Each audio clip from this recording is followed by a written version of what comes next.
ब्रह्मसूत्रम, ब्रह्मसूत्र ग्रंथ में page number 617 और 617 पेज के ऊपर से 2 नंबर की पंक्ति है। सूत्र आ रहा है 31 नंबर का। तो सूत्र का उच्चारण करते हैं। क्षणिकत्वाच्च, क्षणिकत्वाच्च। ठीक। तो बात यह चल रही है द्वितीय अध्याय द्वितीय पाद, और द्वितीय पाद का यह 5 नंबर का अधिकरण चल रहा है, और इस अधिकरण का नाम है अभावाधिकरणम। और इस अधिकरण का विचार विषय है विज्ञान मात्र अस्तित्ववादी जो योगाचार नाम का बौद्ध, उसका सिद्धांत। तो उसका जो सिद्धांत है कि एक क्षणिक विज्ञान रूप आत्मा ही तत्व है और बाकी बाहर के आदि कोई पदार्थ कुछ भी नहीं है, उसके उस सिद्धांत का निराकरण करने के लिए इस अधिकरण की प्रवृत्ति हुई है। तो बहुत युक्तियों के द्वारा सिद्धांतियों ने उसका निराकरण कर दिया, खंडन कर दिया, और बाह्य पदार्थों को तुमको मानना ही चाहिए, इस बात को बताया। क्योंकि बाह्य पदार्थों को नहीं मानेंगे तो ज्ञान में विचित्रता नहीं आएगी, जबकि ज्ञान में विचित्रता है, अतः बाह्य पदार्थ मानने चाहिए। उस पर वह बोला, पूर्व पक्षी विज्ञानवादी बोला कि ज्ञान में विचित्रता आने के लिए कारण बाह्य पदार्थ नहीं है, अपितु वासना है, वासना का वैचित्र्य है, अतः बाह्य पदार्थ मानने की जरूरत है। तब पुनः उसको खंडन कर दिया उसका कि वासना की उत्पत्ति बाह्य पदार्थों के उपलब्धि से ही होती है, और बाह्य पदार्थ ही नहीं है तो वासना ही उत्पन्न नहीं होगी, और वासना उत्पन्न नहीं होगी तब तुम उस वासना के निमित्त से विज्ञान में वैचित्र्य है ये कैसा बोल पाओगे? अर्थात नहीं बोल सकते। जबकि विज्ञान में ज्ञान में विचित्रता है, उसका कारण तुम्हारी दृष्टि से यदि वासना है तो वासना की उत्पत्ति के लिए कारण तो बाह्य पदार्थ तुमको मानना ही चाहिए, ये कह दिया सिद्धांतियों ने। दूसरी बात, उस वासना का आश्रय भी कोई दिखता नहीं है कि जिसके बल पर तुम ज्ञान में विचित्रता मान रहे हो, है कि नहीं? क्योंकि किसी प्रमाण से उस वासना का आश्रय उपलब्ध होता नहीं है, क्योंकि तुम्हारी दृष्टि से विज्ञान से अतिरिक्त तो कुछ भी नहीं है, और तुम्हारा विज्ञान तो क्षणिक रूप है, वो तो वासना का आश्रय हो नहीं सकता, और दूसरा कोई पदार्थ है नहीं है। तो वासना का आश्रय न होने से वासना की सिद्धि नहीं होगी, तब तुम उस वासना के बल पर कैसी ज्ञान में विचित्रता सिद्ध करोगे?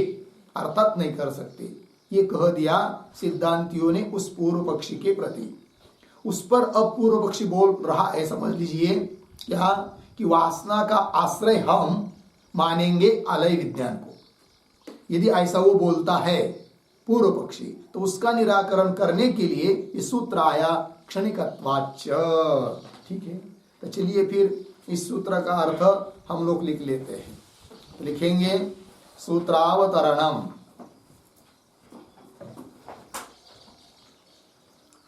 सूत्रावतरणम बराबर त्वन्मते, त्वन्मते कौंस में लिखिए बौद्ध मते, बौद्ध मते कौंस बन आगे, वासनानां कश्चित् आश्रयः नास्ति, कश्चित् आश्रयः नास्ति इति भवद्भिः उक्तम्, भवद्भिः उक्तम् पूर्णविराम तद असत्, तद असत् पूर्णविराम। उदाहरण चिन्ह में अहम, अहम 2 बार, अहम अहम उदाहरण चिन्ह बन, इति आलय विज्ञानम, इति आलय विज्ञानम वासनाश्रयत्वेन, वासनाश्रयत्वेन अस्माभिः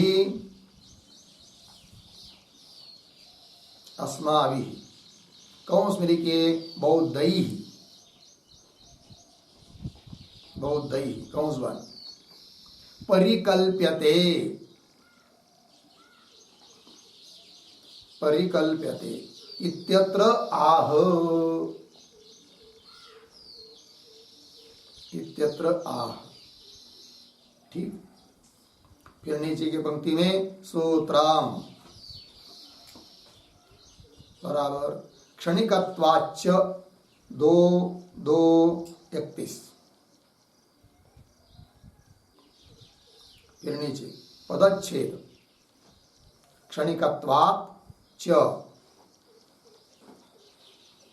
क्षणिकत्वाच्च कौंस में लिखिए न उद्धरण चिन्ह में न उद्धरण चिन्ह बंद न लिखा आगे इति पूर्व सूत्रात् अनुवर्तते न इति पूर्व सूत्रात् अनुवर्तते पूर्णविराम कौंस बंद। फिर नीचे की पंक्ति में पदार्थोक्ति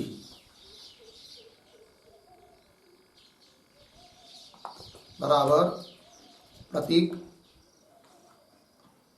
क्षणिकत्वात् च क्षणिकत्वात् च बराबर आलय विज्ञानस्य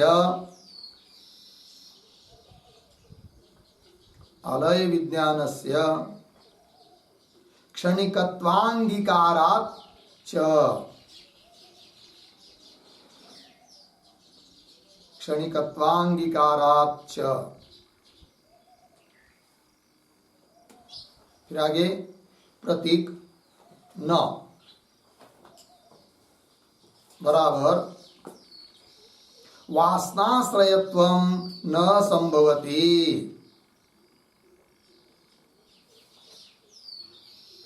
वासनाश्रयत्वं न संभवति पूर्णविराम आगे न ही अनवस्थितं सत्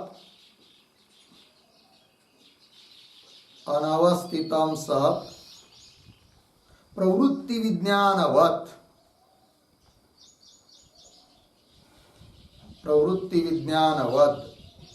आलय विज्ञानम अपि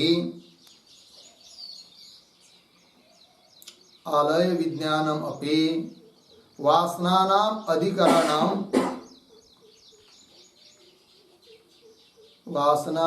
अधिकरणं भवितुम्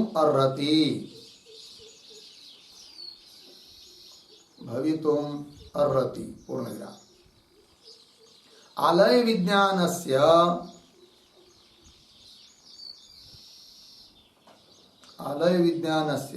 स्थिरत्व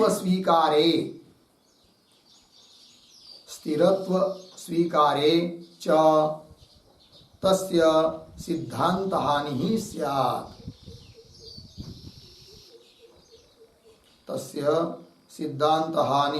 स्यात् ठीक है, चलो भाई आप त्वन्मते मतलब बौद्ध मते वासनानाम कश्चित आश्रय नास्ति इति भवद्भिः उक्तम, ऐसा पूर्व पक्षी बोल रहा है। ये सिद्धांती तुमने कहा कि त्वन्मते मतलब हमारे बौद्ध मत में वासनाओं का कोई आश्रय नहीं है, ऐसा भवद्भिः तुम वेदांतियों ने कहा। वेदांतियों ने कहा तद असत, वो तुम्हारा कहना ठीक नहीं है, बौद्ध बोल रहा है। क्यों? वो कहता है कि अहम अहम इति आलय विज्ञान, वो विज्ञान की दो प्रकार मानता है, प्रवृत्ति विज्ञान, आलय विज्ञान। आलय विज्ञान कारण है, प्रवृत्ति विज्ञान कार्य है। प्रवृत्ति विज्ञान का मतलब, विज्ञान मतलब ज्ञान, और वो कैसा, अयम घट अयम पट अयम मठ इदम इदम इदम करके जो भी विज्ञान हो रहा है वह प्रवृत्ति विज्ञान होता है उनके यहाँ। क्योंकि इदम इदम अयम घट इत्यादि ज्ञान से मनुष्य प्रवृत्त होता है, इसलिए उसने उसको कह दिया प्रवृत्ति विज्ञान। और अहम अहम मैं इस रूप से जो विज्ञान है उसका नाम दिया है उन्होंने आलय विज्ञान। तब वो कहता है बौद्ध कि अहम अहमिति आलय विज्ञानम वासनाश्रयत्वेन, वासना का आश्रय कौन? आलय विज्ञान, ऐसा मानते हैं। ये बोल रहा है कौन? बौद्ध पूर्व पक्षी। अहम अहमिति आलय विज्ञानम वासनाश्रयत्वेन अस्माभिनाम बौद्धैः परिकल्प्यते।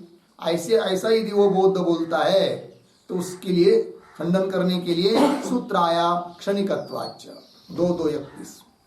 तो पदार्थोक्ति में लिख रहे हैं क्षणिकत्वाच्च बराबर आलय विज्ञानस्य क्षणिकत्व अंगीकारात्। आलय विज्ञान जो तुमने माना है और उसको क्षणिक माना है, और क्षणिक माना है इसलिए वह आलय विज्ञान भी वासना का आश्रय बन नहीं सकता। समझ लीजिए, वासना मतलब संस्कार विशेष जो कि ज्ञान की विचित्रता के लिए कारण तुमने माना, और उस वासना का आश्रय को मानेंगे यदि तुम आलय विज्ञान को, तो हर क्षण में उत्पन्न हो रहा है, नष्ट हो रहा है, तब स्मृति और प्रतिविज्ञा आदि नहीं होनी चाहिए। वही यह, क्योंकि उसको जब जाना तो उस समय का आलय विज्ञान नष्ट हुआ, अब नया उत्पन्न हुआ, तो उसके आश्रित से रहने वाली वासना समाप्त हुई, अब ये नया विज्ञान है, तो सोयम इत्यादि प्रतिविज्ञा आदि भी नहीं होनी चाहिए। अतः आलय विज्ञान भी वासना का आश्रय बन नहीं सकता, ये कह दिया सिद्धांतियों ने। आलय विज्ञान से क्षणिकत्व अंगीकाराच्च न, मतलब वासनाश्रयत्व न संभवति। आगे न ही, न का अन्वय अर्रति के साथ, अनवस्थितम सत् प्रवृत्ति विज्ञान व, जैसे प्रवृत्ति विज्ञान अनवस्थित है, स्थिर नहीं है, उसी प्रकार आलय विज्ञान भी अनवस्थित है, अर्थात स्थिर नहीं है। तो अनवस्थितम सत् प्रवृत्ति विज्ञान की तरह आलय विज्ञानम अपि, आलय विज्ञान भी वासनानाम अधिकरणम भवितुम न अर्हति, वासनाओं का अधिकरण बन नहीं सकता है अस्थिर होने के कारण। क्षणिक मानते हैं ना वो लोग। आगे, और यदा कदाचित वो बौद्ध कहेगा कि वासना का आश्रय आलय विज्ञान को बनाने के लिए हम आलय विज्ञान को स्थिर मानेंगे, तब कह रहे आलय विज्ञान से स्थिरत्व स्वीकारे, आलय विज्ञान को यदि तुम स्थिर स्वीकार करोगे तो तस्य सिद्धांत नहीं, तस्य बौद्धस्य, तुम्हारे सिद्धांत की क्या होगी? हानि होगी, क्योंकि तुम किसी पदार्थों को स्थिर नित्य मानते ही नहीं है, सभी पदार्थ तुम्हारे क्षणिक हैं, तो सिद्धांत की हानि होगी। अतः कुल मिलाकर वासना का आश्रय आलय विज्ञान भी नहीं बन सकता है। लग गए पंक्ति? चलिए आगे, अब इस सूत्र के भाष्य में जाएंगे। यद अपि आलय विज्ञानम नाम वासनाश्रयत्वेन परिकल्पितम तदपि क्षणिकत्वाभ्युपगमात् अनवस्थित स्वरूपम सत् प्रवृत्ति विज्ञानवत् न वासनानाम अधिकरणम भवितुम अर्हति। ठीक है, देखो भैया, यद्यपि आलय विज्ञानम नाम वासनाश्रयत्वेन परिकल्पितम, सिद्धांति बोल रहे कि बौद्ध लोगों ने, क्षणिक विज्ञानवादी ने क्या किया कि वासना का आश्रय के रूप में आलय विज्ञान की परिकल्पना की है, स्वीकार किया है, माना है, या मानने का प्रयास करेंगे, तो तदपि, वह भी उनका कहना ठीक नहीं है। कैसे?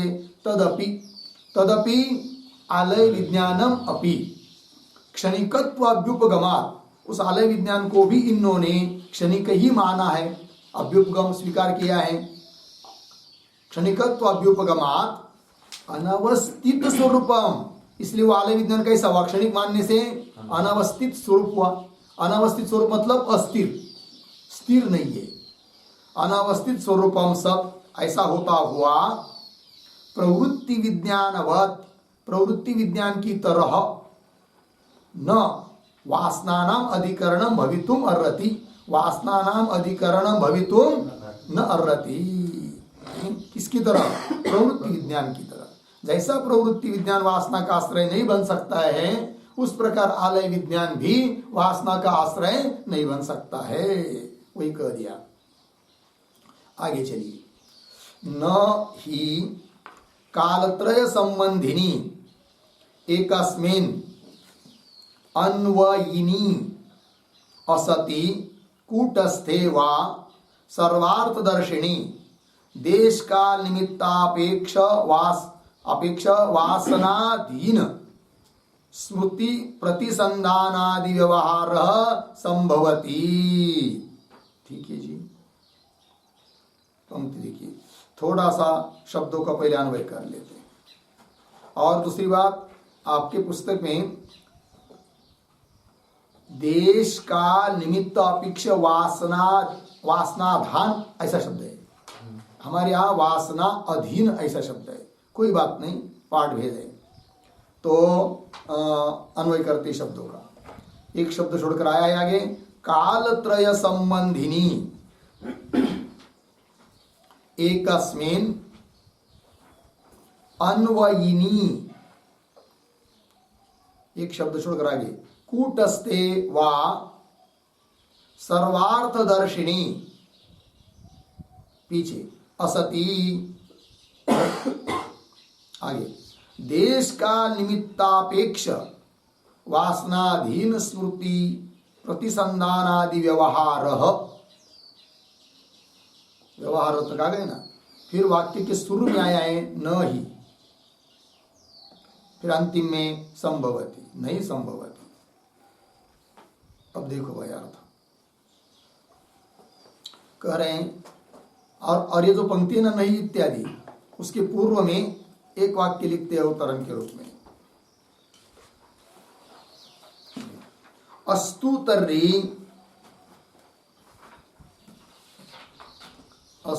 तर्हि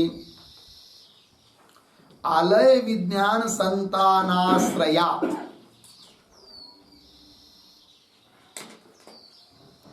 आलय विज्ञान संतानाश्रया वासना इति अतः आह, इति अतः आह नहीं इति।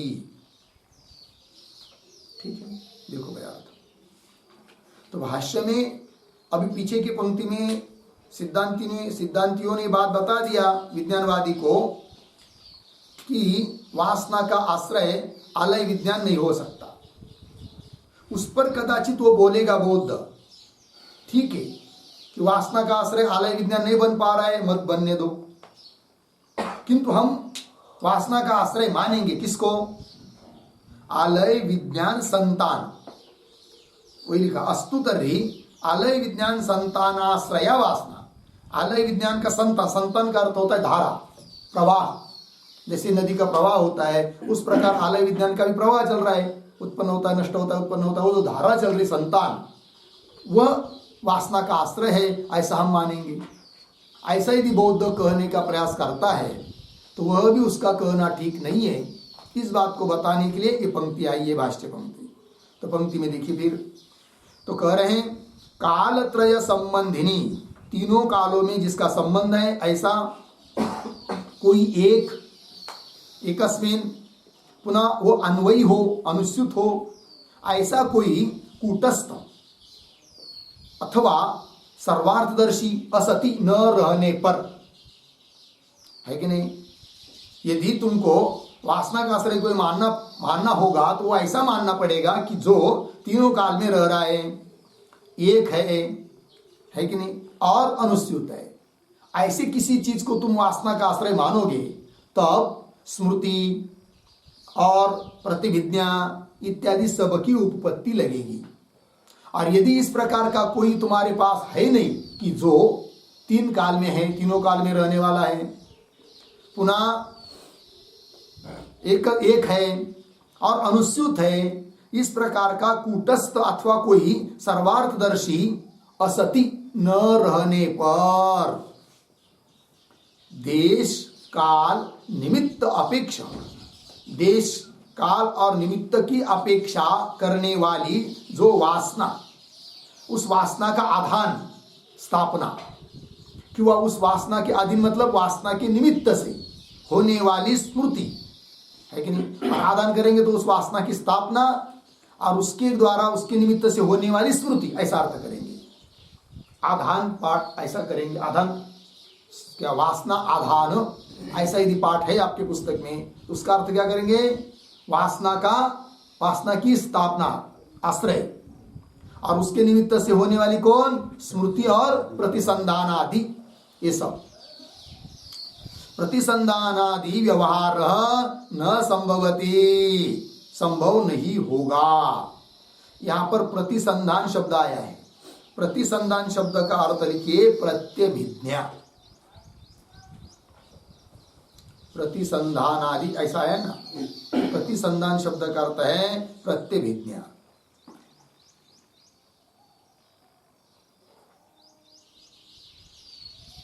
ठीक है, देखो भाई पुनः देखिए उस पंक्ति का अर्थ कि कालत्रय संबंधी, तीनों कालों में जिसका संबंध है, जो एक है और अन्वयी है, इस प्रकार का कूटस्थ या सर्वारदर्शी कोई असति न रहने पर फिर क्या होगा, तो देश काल निमित्त से, निमित्त की अपेक्षा रखने वाली वासना, और वासना के अधीन, वासना के निमित्त से होने वाली कौन, स्मृति और प्रतिसंधान आदि, मतलब प्रतिविज्ञा आदि व्यवहार न संभवति।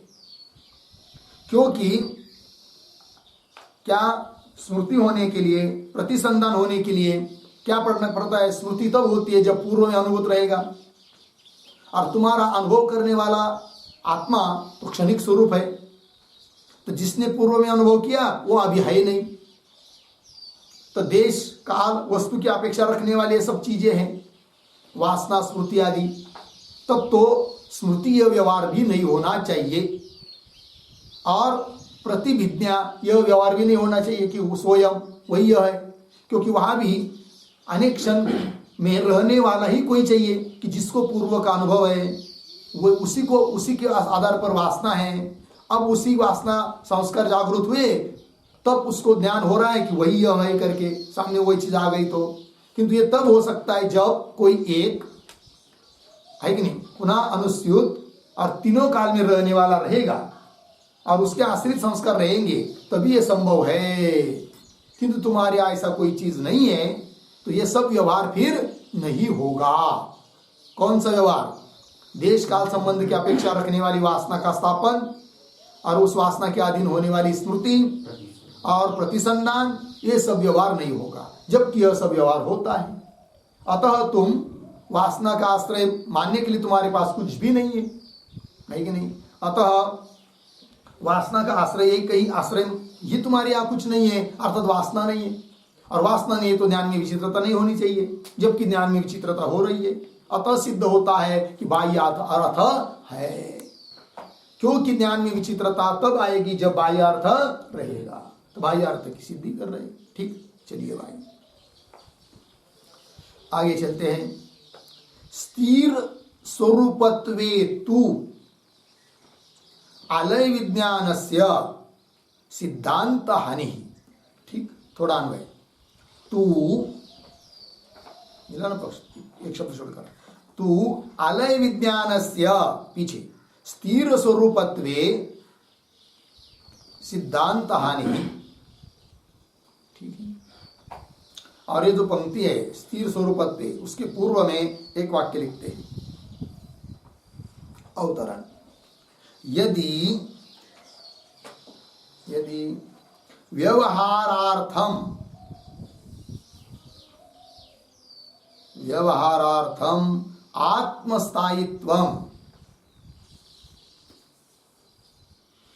आत्मस्थायित्वम कौंस में लिखिए, आलय विज्ञान स्थायी मानते हैं तो,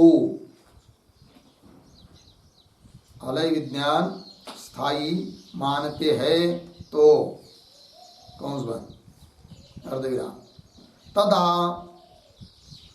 अपसिद्धांत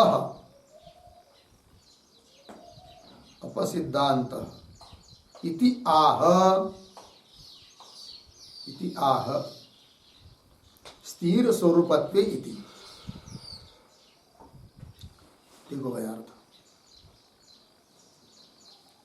तो अभी पूर्व पंक्ति में कहा था कि प्रतिसंधान स्मृति आदि व्यवहार सिद्ध नहीं होगा, यथा उस पर यदि कदाचित बौद्ध बोलता है क्या, यदि व्यवहारार्थम, व्यवहार सिद्ध करने के लिए आत्मस्थायित्व, आत्मा को हम स्थिर मानेंगे और उनकी आत्मा कौन है, आलय विज्ञान, उस आलय विज्ञान को यदि स्थायी मानोगे तो तुम्हारे यहाँ क्या होगा, अपसिद्धांत होगा, क्योंकि तुमने किसी चीज को स्थायी माना ही नहीं है, आलय विज्ञान को भी क्षणिक माना है, तो अपसिद्धांत होगा। वही कह रहे तू भाष्य में।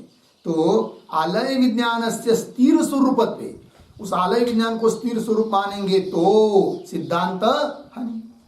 ठीक, आगे और क्या, अपि च विज्ञानवादे अपि क्षणिकत्वाभ्युपगमस्य समानत्वात् यानी बाह्यार्थवादे क्षणिकत्व निबंधनानि दूषणानि उद्भावितानि उत्तरोत्पादे च पूर्व निरोधात् इति एवमादीनि तानि इह अपि अनुसंधातव्यानि। मिला? चलिए तो शब्दों का थोड़ा अनुवाद, शुरू के 2-4 शब्द सरल है। अपि च विज्ञानवादे अपि क्षणिकत्वाभ्युपगमस्य समानत्वात्, या तो ठीक है, फिर एक शब्द छोड़ के आगे बाह्यार्थवादे क्षणिकत्व निबंधनानि, फिर ये 2 शब्द छोड़कर आगे उत्तरोत्पादे च पूर्व निरोधात् इति एवमादीनि, फिर पीछे आइए यानी, थोड़ा सा आगे जाकर दूषणानि उद्भावितानि, फिर अंतिम में तानि इह अपि अनुसंधातव्यानि।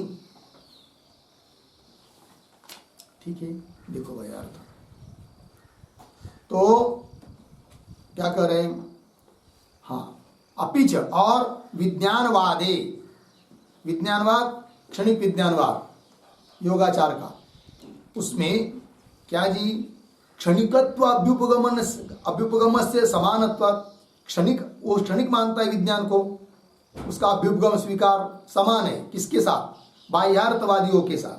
बाह्यार्थवादी कौन है, वैभाषिक सौत्रांतिक बौद्धों की शिष्य। तो वे जैसे बाह्यार्थों को भी, सबको, सभी चीजों को क्षणिक मानते, बाह्य अभ्यंतर सभी चीज क्षणिक है, उसी प्रकार विज्ञानवादी ने भी उस अपने विज्ञान को क्या माना है, क्षणिक माना है। तो दोनों में क्षणिकत्व ये सिद्धांत समान है। अतः बाह्यार्थवाद का निराकरण करने के लिए जो और युक्तियां दी थी हमने, क्षणिकत्व स्वीकार करने पर क्या क्या दोष आते हैं, यह बात पीछे बता चुके हैं क्षणिक बाह्यार्थवादी का खंडन करते समय, सूत्र संख्या 2220 उत्तरोत्पादे च पूर्व निरोधात् इत्यादि सूत्र पर। तो वे सब दूषण यहां पर भी समझने चाहिए, अर्थात क्षणिकवाद का निराकरण करने के लिए वो दूषण भी यहां ले आने चाहिए, ऐसा कह रहे हैं।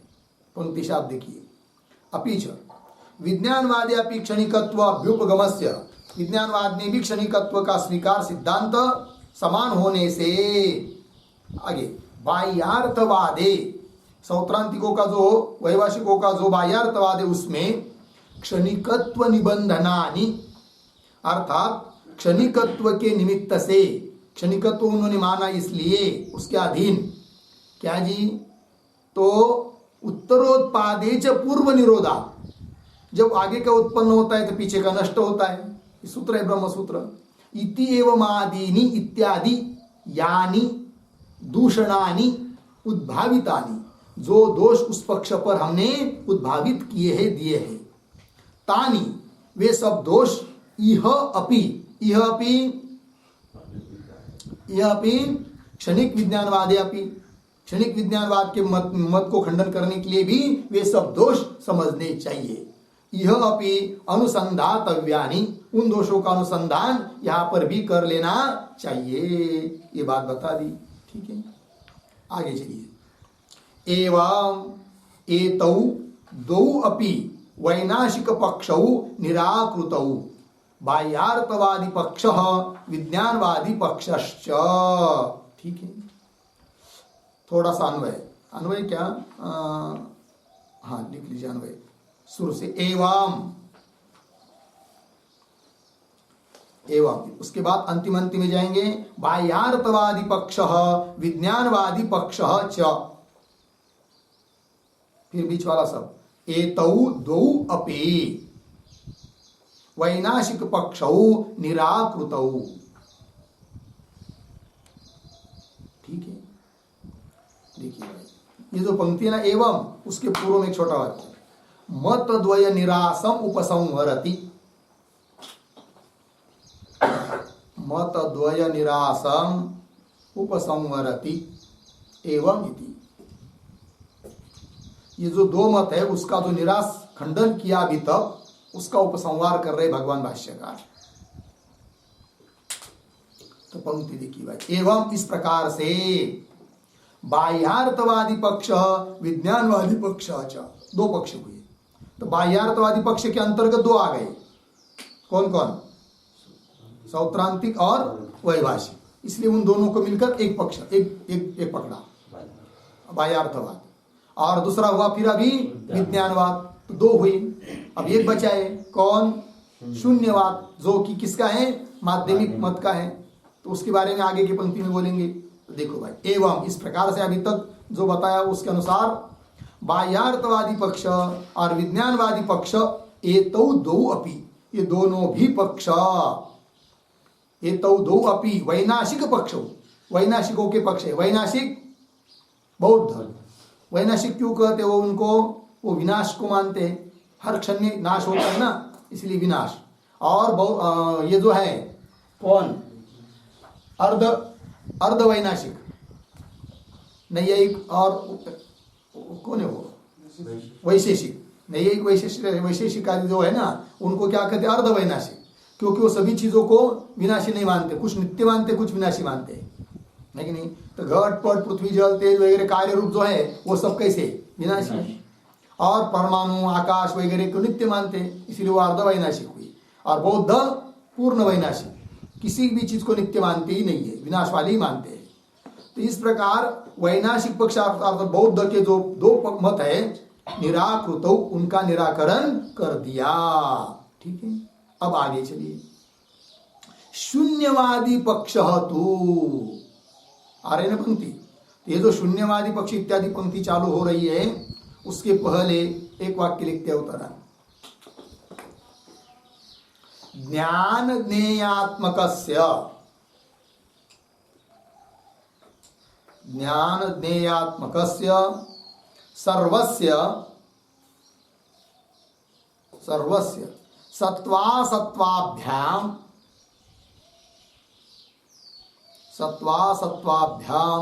विचार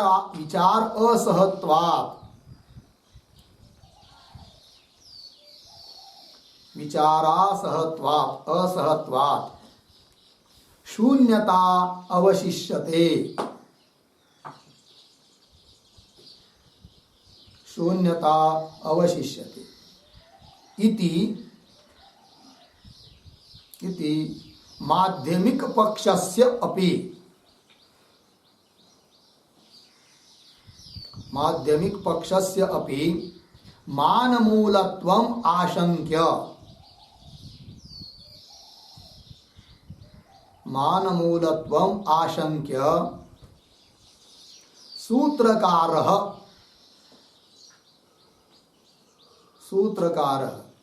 किम इति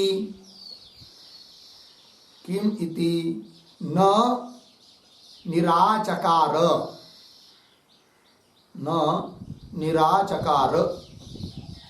इति अतः आह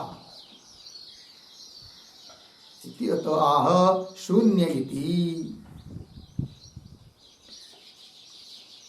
ठीक है, देखो भैया,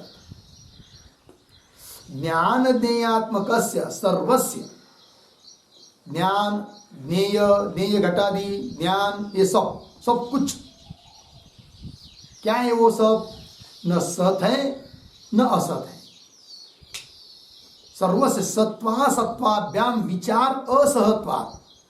यदि सभी किसी भी ज्ञान ज्ञेय पदार्थों का विचार करने लगेंगे तो न तो उनको सत कह सकते न असत कह सकते, विचार के आगे वो टिकते ही नहीं है।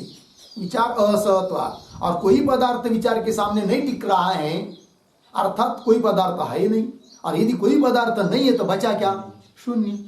तो वही है, शून्यता अवशिष्यते, शून्य ही बचता है। इति, इस प्रकार का जो माध्यमिक का पक्ष है, बौद्धों के एक शिष्य में से माध्यमिक है तो उनका पक्ष है, तो वो भी मान मूल है, प्रमाण मूल है। ऐसा यदि कोई कहेगा, समझ लीजिए कह सकता है, तो फिर उसका भी तुमने सिद्धांतियों ने निराकरण करना चाहिए, क्यों खंडन नहीं किया उसका?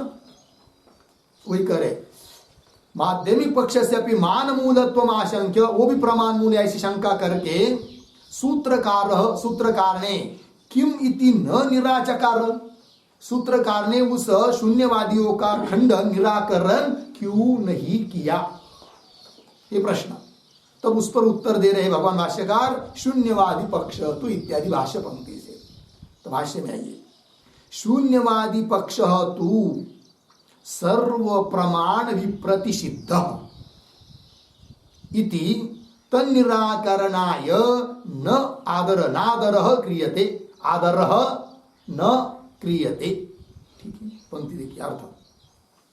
शून्यवादी पक्ष तो सर्व प्रमाण विप्रतिषिद्ध, विप्रतिषिद्ध शब्द का अर्थ लिखिए विरुद्ध। शून्यवादियों का पक्ष सभी प्रमाणों से विरुद्ध है, कोई भी उसको मानेगा नहीं। अगदी मूढ़ व्यक्ति, व्यवहार गांव का व्यक्ति भी, कोई जिसको शास्त्र के संस्कार नहीं है, वो भी नहीं मानेगा। ये जाएगा, समझ लीजिए माध्यमिक शून्यवादी किसी गांव में, और उन लोगों को बताएगा जिन लोगों को कुछ भी शास्त्र के संस्कार नहीं है, और कहेगा शून्यम शून्यम, ये कुछ नहीं है, ये घट नहीं है, पट नहीं है, सब शून्य है। तो कोई उसकी बात मानेगा? कोई भी नहीं मान सकता है। वही शून्यवादी पक्ष तो सर्व प्रमाण विप्रतिषिद्ध विरुद्ध इति, ऐसा होने के कारण उसका निराकरण करने की जरूरत ही नहीं पड़ रही सूत्रकार को, क्योंकि वो स्वयं खंडित है। इति तन्निराकरणाय, उसका निराकरण करने के लिए नादरः क्रियते। ठीक है, नादरः क्रियते मतलब उसका अर्थ लिखिए, प्रतीक आदरः बराबर किंवा न आदरः बराबर पृथक सूत्रारंभ न क्रियते। आदरः न क्रियते मतलब पृथक सूत्रारंभ न क्रियते, पृथक स्वतंत्र सूत्रों का आरंभ निर्माण करने की जरूरत नहीं है। इन्हीं सूत्रों से भी उनका खंडन समझ लेना चाहिए, ये बात, यह अभिप्राय।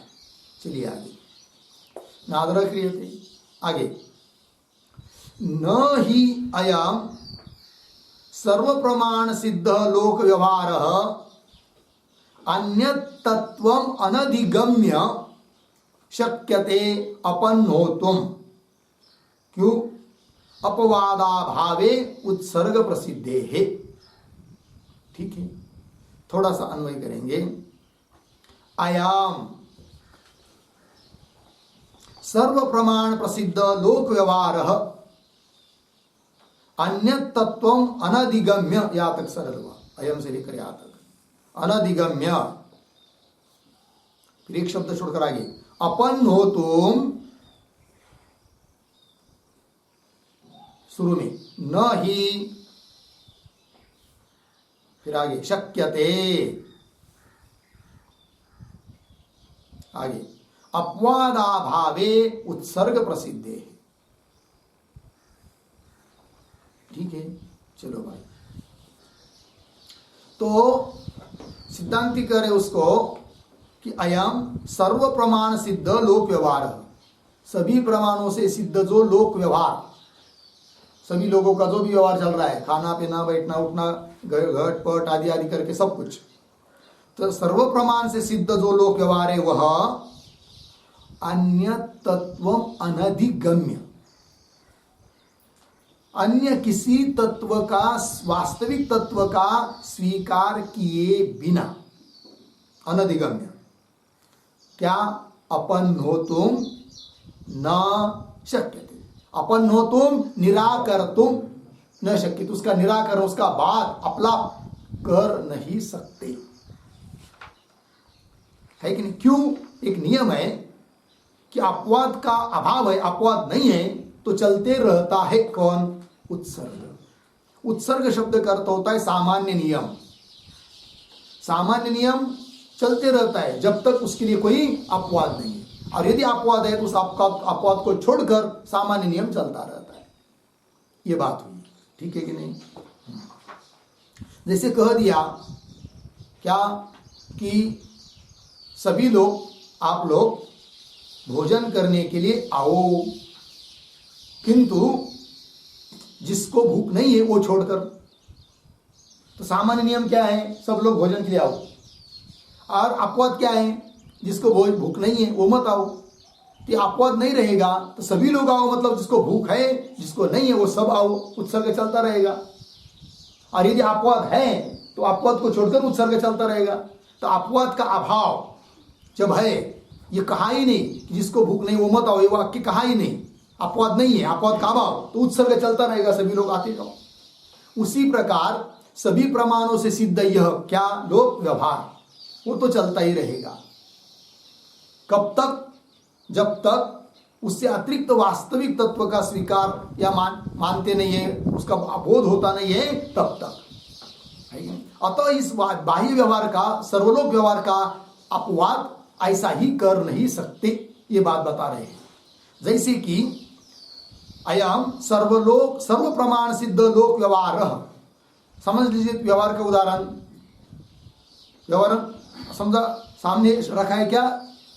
शुक्ति, और ज्ञान हुआ रजत। यद्यपि रजत ये ज्ञान प्रमाण सिद्ध नहीं है वहां पर, किंतु ये रजत ज्ञान, ये रजत है, रजत है, रजत है, ऐसा व्यवहार तब तक चलता रहेगा जब तक उसका वास्तविक तत्व शुक्ति का ग्रहण नहीं होता है। और वास्तविक तत्व शुक्ति ये समझ में आ गया तो फिर रजत ये व्यवहार नहीं चलेगा। उस प्रकार ये कह रहे हैं कि सर्वलोक सर्व प्रमाण सिद्ध लोक व्यवहार अन्य तत्व, जैसे वेदांत में ब्रह्म तत्व को जान लिया तो जानने के बाद ये सब कुछ मिथ्या हो जाता है, जगत व्यवहार, है कि नहीं? सच नहीं बोलते हम लोग। किंतु यह जो बौद्धवादी वो क्या कहता है? ब्रह्म बिम्ब कुछ नहीं, और जो उसका आत्मा है वो भी क्षणिक है, और जो लोक व्यवहार चल रहा है सर्व प्रमाणों से, उसका निराकरण कर रहा है, तो कर नहीं सकता। इसलिए उसका खंडन करके बाह्यार्थ की सिद्धि कर दी सिद्धांतियों ने।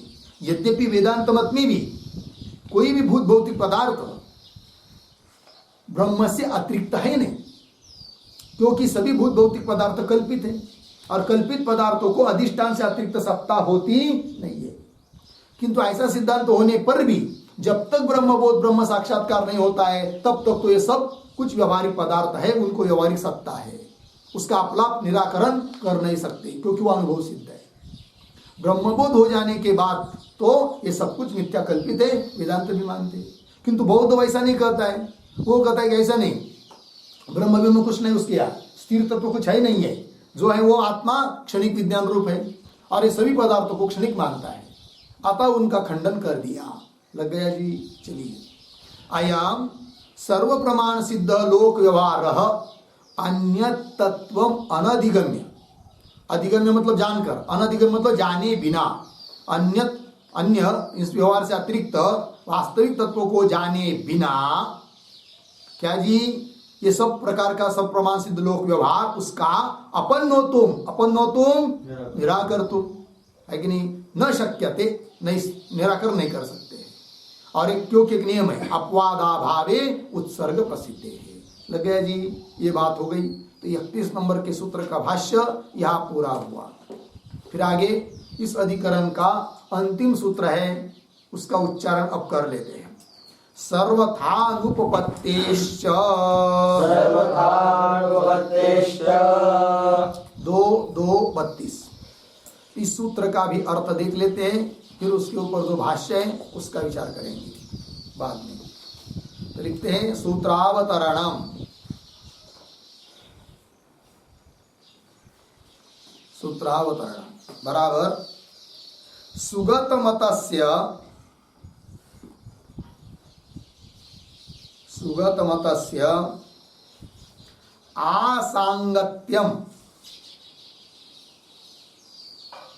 असांगत्यम उपसंवरति असांगत्यम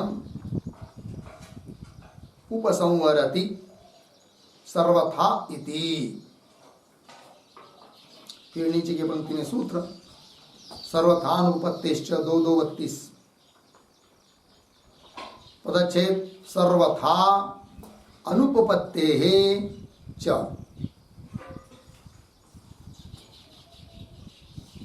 सर्वथा अनुपत्ति च। फिर नीचे पदार्थोक्ति प्रतीक सर्वथा सर्वथा बराबर सुगतमतस्य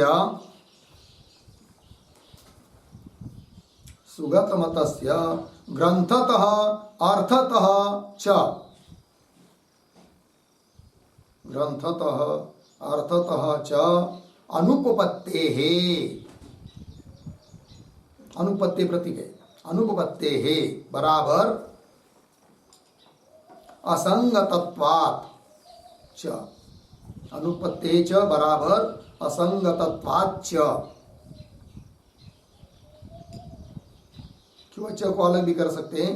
अनुपत्ते का अर्थ हुआ असंगतत्वात्, च का अर्थ करेंगे अपि, च बराबर अपि। फिर आगे श्रेयोर्थिभिः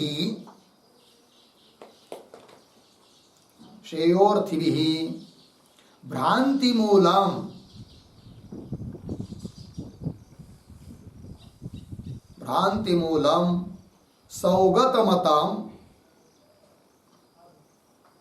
सौगतमतम अनादरणीयं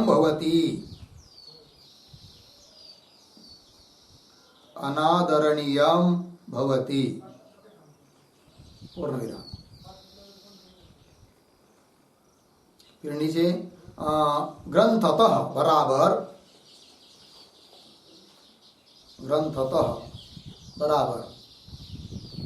दर्शनम इति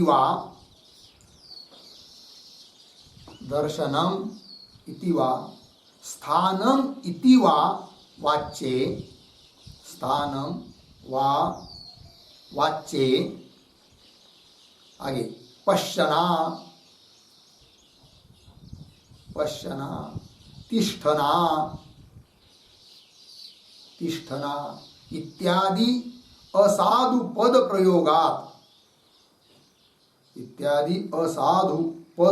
प्रयोगात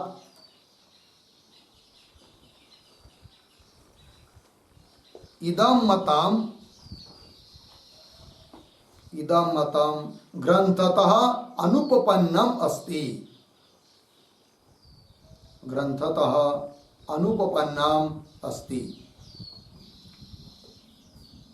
पूर्ण विराम हो गया। आगे अर्थतः बराबर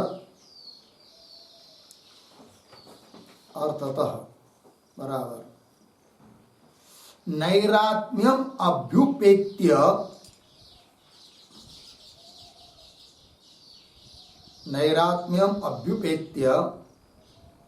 आलय विज्ञानम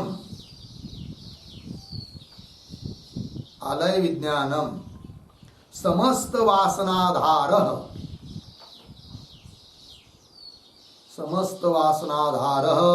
इति अभ्युपगमात्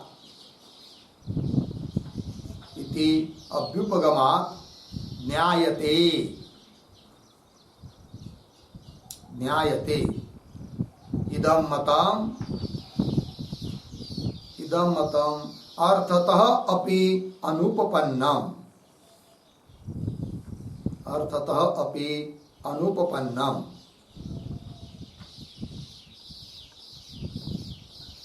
पूर्ण विराम। इति अतः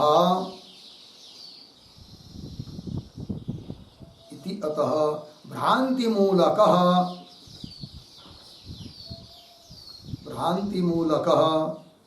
सुगत समयः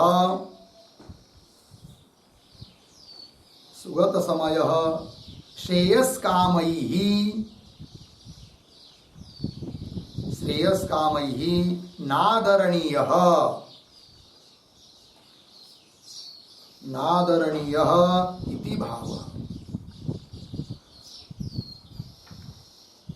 नादरणीयः इति भावः। ठीक, देखो भाई अर्थ।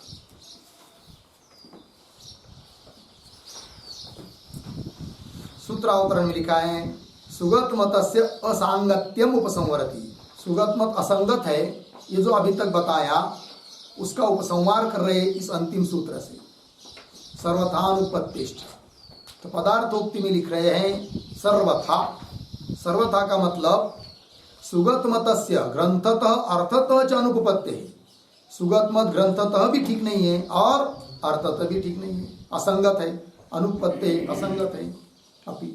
इसलिए श्रेयोर्थी भी जो कल्याणकामी है, मोक्ष की इच्छा करने वाला है, ऐसे साधक ने भ्रांति मूलक यह जो सौगत मत है अनादरणीय, उसका आदर नहीं करना चाहिए, ये बात बता दी। और अभी अभी कहा था कि ग्रंथतः और अर्थतः अनुपन्न है, असंगत है। ग्रंथतः मतलब क्या और अर्थतः मतलब क्या, वो भी लिख के दिया आपको। तो ग्रंथतः का मतलब उन्होंने शब्दों का प्रयोग करना चाहिए था, दर्शनम किंवा दूसरा स्थानम, ऐसा बोलना चाहिए, किंतु ऐसे शब्दों का प्रयोग न करके उन्होंने दर्शनम की जगह कर दिया पश्यना, स्थानम की जगह कर दिया तिष्ठना इत्यादि असाधु पदों का प्रयोग किया है। इसलिए उनका मत, उनका शास्त्र ग्रंथतः भी क्या है, अनुपपन्न है, युक्ति युक्त नहीं है। और अर्थतः भी युक्ति युक्त नहीं है। वो कैसे, तो वो भी बता रहे आगे। तो नैरात्म्यम अभिप्रेत्य, आत्मा कुछ नहीं, स्थिर आत्मा कुछ नहीं, ऐसा मानकर फिर कहते हैं कि आलय विज्ञान जो कि क्षणिक रूप है और समस्त वासनाओं का आधार है, ऐसा स्वीकार करते हो, जो कि कोई नहीं मान सकता है उसकी बात को, युक्ति से भी सिद्ध नहीं होता है। इसलिए अर्थतः भी उनका मत अनुपपन्न है, ये बात बता दिया। ठीक है, और ऐसा होने से इत्यतः भ्रांति मूलक है उसका मत। भ्रांति मूलक सुगत समय समय सिद्धांत किंवा शास्त्र, सुगत का शास्त्र किंवा सुगत का सिद्धांत भ्रांति मूलक है। श्रेयस काम ही, मोक्ष की इच्छा करने वाले साधकों ने उसका आदर नहीं करना चाहिए। नादरणीय इति भाव। हो गया जी। चलिए अब भाष्य में किम बहुना, अधिक क्या कहे, सर्व प्रकारेण यथा यथा अयम वैनाशिक समय उपपत्तिमत्वाय परीक्षते तथा तथा सिकता कूपवत् विदीर्यते एव। अर्धविराम।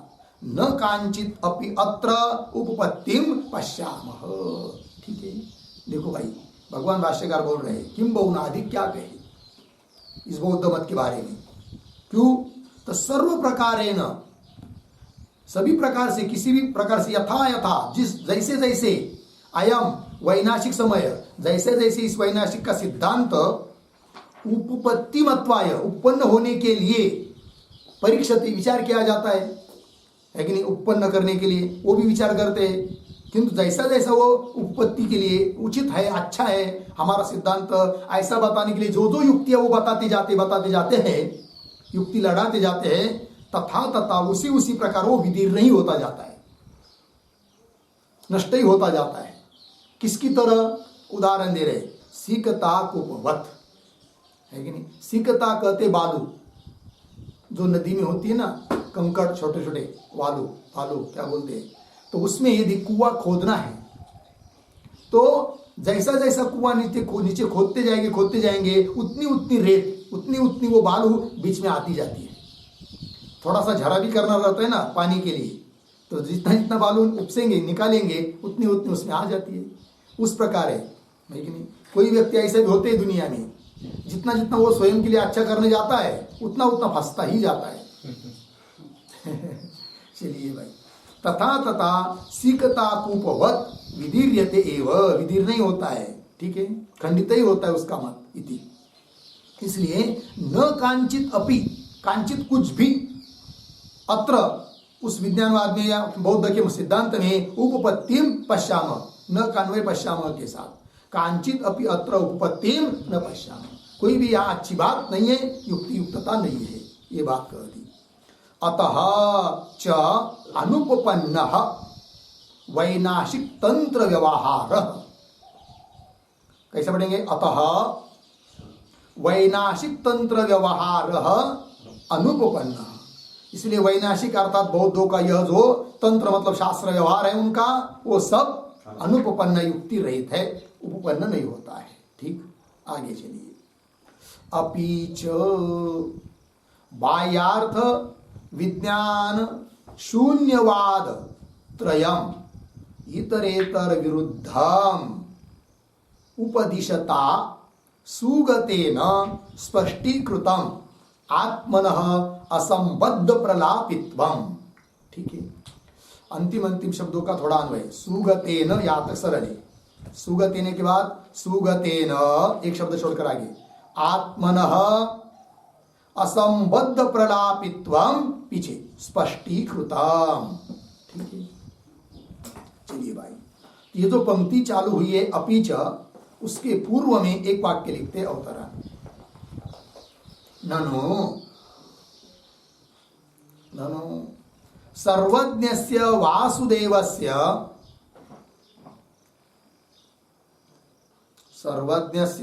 वासुदेवस्य बुद्धत्वात्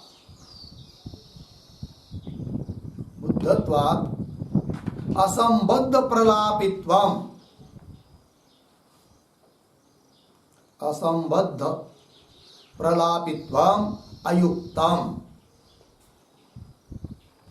अयुक्तम इति आशंक्य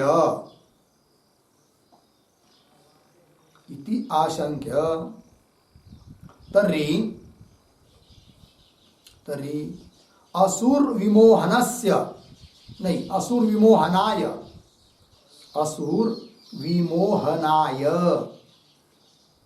उक्तम इति आह।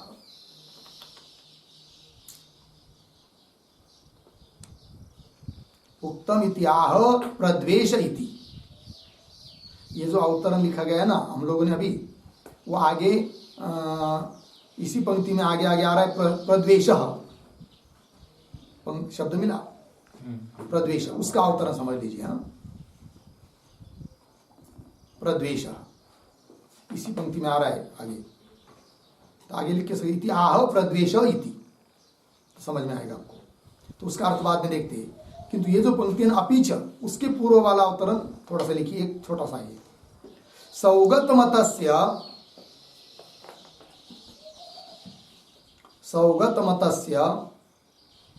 अनुपपन्नत्वे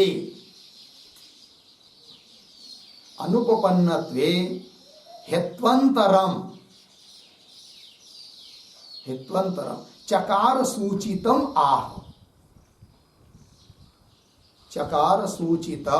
आह अपीच इति। चकार सूचितम आह अपीच इति। ठीक है, देखो भाई अर्थ। तो सौगत मतस्य अनुपपन्नत्वे, सौगत मत बौद्ध का मत अनुपपन्न है, इसके लिए हेत्वंतर और भी हेतु दे रहे हैं, लेकिन कहां से ला रहे वो हेतु? चकार सूचितम, सूत्र में आया हुआ जो च है उससे सूचित जो हेत्वंतर वो बता रहे हैं सौगत मत की अनुपपत्ति असंगतता दिखाने के लिए। तो पंक्ति देखिए भाई, अपीच भाष्य में, तो बाह्यार्थ एक हुआ, विज्ञान दूसरा और शून्यवाद तीसरा। तो बाह्यार्थ के अंतर्गत वो दो आ गए, सौत्रांतिक वैभाषिक, दोनों बाह्यार्थों को मानते, इसलिए एक शब्द में उसका दोनों को लिया। बाह्यार्थ विज्ञान मतलब योगाचार मत वाला क्षणिक विज्ञान मात्र अस्तित्ववादी, और शून्यवाद मतलब माध्यमिक मत वाला शून्यवादी। तो शून्यवाद त्रयम, ये तीनों वाद इतरेतर विरुद्धम उपदिशता, ये परस्पर में कैसे तीनों विरुद्ध है, और ऐसे विरुद्ध बातों का उपदेश करने वाला कौन? सुगत बौद्ध। तो उसने क्या सिद्ध कर दिया विरुद्ध बात को बोलकर? तो कह रहे विरुद्धम उपदिशता सुगतेन, क्या दिखाया? आत्मनः असंबद्ध प्रलापित्वम स्पष्टीकृतम, अपनी असंबद्ध प्रलापित्व, अपने में असंबद्ध प्रलापित्व स्पष्ट किया, प्रकाशित किया कि मैं कैसा हूं, ऐसा हूं, कि कोई संबंधी सुसंबद्ध बात नहीं बोलता हूं, असंबद्ध बात बोलता हूं। और असंबद्ध बात वो बोलता है जो विक्षिप्त होता है कि नहीं। तो अपनी विक्षिप्तता ही दिखा दी किसने? बौद्ध ने। क्या अर्थ हुआ? असंबद्ध प्रलापित्वम आत्मन असंबद्ध प्रलापित्वम स्पष्टीकृत्वा। ठीक है, आगे चलिए। प्रद्वेष वा प्रजासु विरुद्धार्थ प्रतिपत्त्या विमुह्येयुः इमाः प्रजाः इति। ये जो वाक्य है ना, इसके शब्दों का थोड़ा अन्वय करते हैं। वा एक शब्द छोड़ रहा है, विरुद्धार्थ प्रतिपत्त्या, और थोड़ा आगे जाकर इमाः प्रजाः, उसके पीछे विमुह्येयुः, अंतिम में इति, शुरू में इति प्रजासु, फिर शुरू में प्रद्वेषः, इति प्रजासु प्रद्वेषः। मिल गया ना? अब देखो, अब इस प्रद्वेष इत्यादि पंक्ति के पूर्व में जो एक वाक्य लिखना था वो लिख चुके पहले, तो उसका अर्थ आप देखते हैं। ननु, कोई शंका करेगा कि सर्वज्ञस्य वासुदेवस्य, वासुदेव परमात्मा सर्वज्ञ, और वासुदेव ही बना है कौन? बुद्ध। बुद्ध का अवतार मतलब भगवान विष्णु का अवतार माना जाता है कि नहीं? तो सर्वज्ञस्य वासुदेवस्य बुद्धत्वात्, वही बुद्ध होने के कारण असंबद्ध प्रलापित्वम अयुक्तम, वो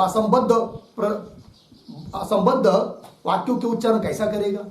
वो तुम्हारा कहना ठीक नहीं है, ऐसी कोई शंका करेगा।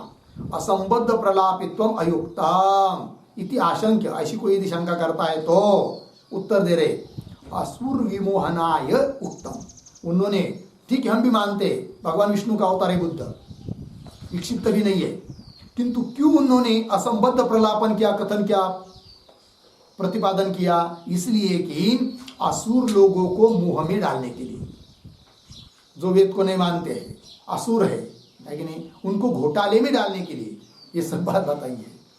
ठीक है ना? असुर विमोहनाय उक्तम इत्या, वही दे रहे पंक्ति, देखिए फिर अन्वय के अनुसार।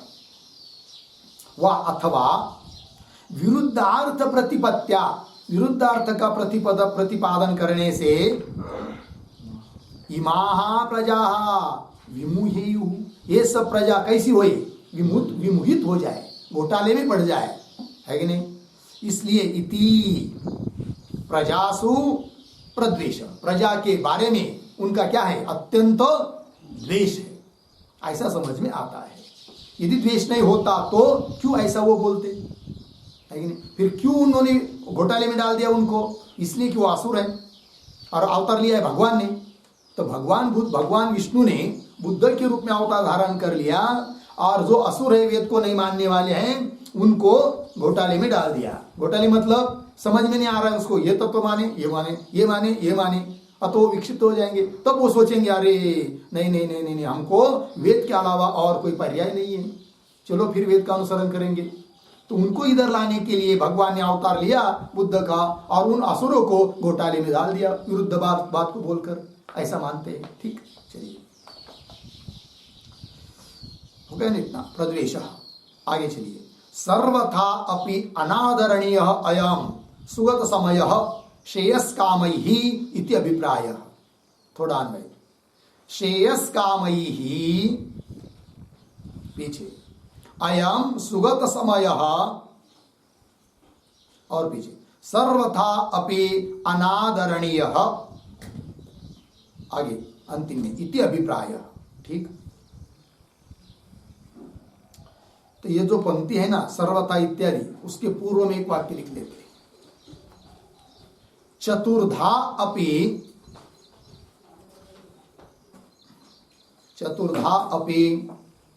सुगत मतस्य वैदिकैः अनादरणीयत्वात्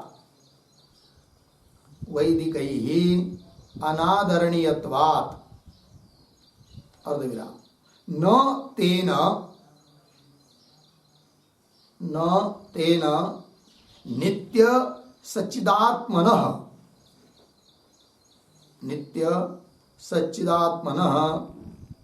ब्रह्मणः जगत सर्गवादिनः समन्वयस्य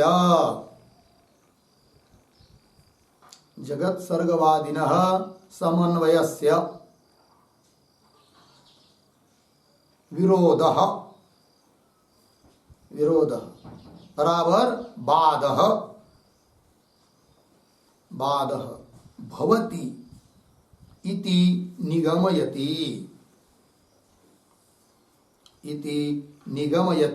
सर्वथा इति।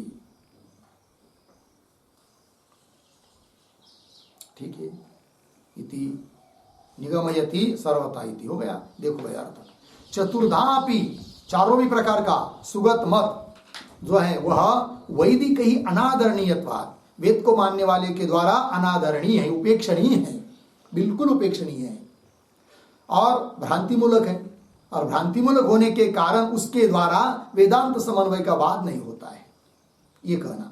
न तेन है कि नहीं, क्या नित्य सच्चिदात्मन ब्रह्मण, नित्य सच्चिदानंद स्वरूप ब्रह्म वही जगत के प्रति कारण है। इस बात को बताने वाला जो ब्रह्म समन्वय, उसका विरोध मतलब बाद न भवति। वाक्य के आरंभ में जो न है ना, न तेन वाका न इधर न भवति, अर्थात वेदांत समन्वय का बाद उस बौद्ध के सिद्धांत से हो नहीं सकता, क्योंकि बौद्ध का सिद्धांत भ्रांति मूलक है। इति निगमयति, इसका निगमन कर रहे, उपसंहार कर रहे सर्वथा इत्यादि पंक्ति से। तो देखो भाई अन्वय के अनुसार अर्थ, तो श्रेयस कामयी जो मोक्षार्थी है, साधक मुमुक्षु है, उन लोगों ने तो अयम सुगत सुगत का बौद्ध का सिद्धांत, बौद्ध का शास्त्र सर्वथा पूर्ण रूप से अनादरणीय, आदर करने योग्य नहीं है इति अभिप्राय। ये कुल मिलाकर अभिप्राय निकला। इसके साथ साथ ये 32 नंबर के सूत्र का भाष्य पूरा हुआ और उसके साथ साथ ही 5वां अधिकरण भी यहाँ पर पूर्ण हुआ। आगे के अधिकरण में जैनों का खंडन करना है, जैनों का निराकरण करना है, उसका विचार हम लोग कल करेंगे। ओम पूर्णमदः पूर्णमिदं